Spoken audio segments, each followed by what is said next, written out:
17 April Bangladesh Awami লীগের কার্যক্রম নিষিদ্ধের কালো আইন প্রত্যাহার এবং পুলিশ হত্যার বিচারের দাবিতে বরিশালে ছাত্রলীগ যুবলীগের বিক্ষোভ মিছিল এবং এই মিছিলে সারা বাংলাদেশে আলোড়ন সৃষ্টি করেছে আওয়ামী লীগ। অবাক করার ব্যাপার হলো এই মিছিলে বাংলাদেশ আওয়ামী লীগ এমন কিছু দেখিয়েছে যার কারণে রাজনৈতিক বিশ্লেষক থেকে শুরু করে সকলে বলছে আওয়ামী লীগের ভবিষ্যৎ রাজনীতিতে অবশ্যই ভালো কিছু হতে চলেছে।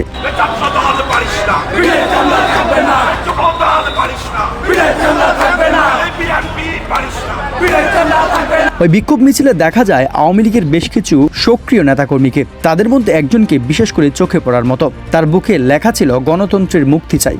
সাধারণ মানুষ থেকে শুরু করে রাজনৈতিক বিশ্লেষক, আইনজীবী, শ্রমিক, মজুর সকলেই এই ছবিটিকে 1986 সালের নূর হোসেনের ছবির সাথে মিলিয়ে বলছে নূর হোসেনরা এভাবেই যুগ যুগ ধরে ফিরে আসবে গণতন্ত্রকে রক্ষা করতে।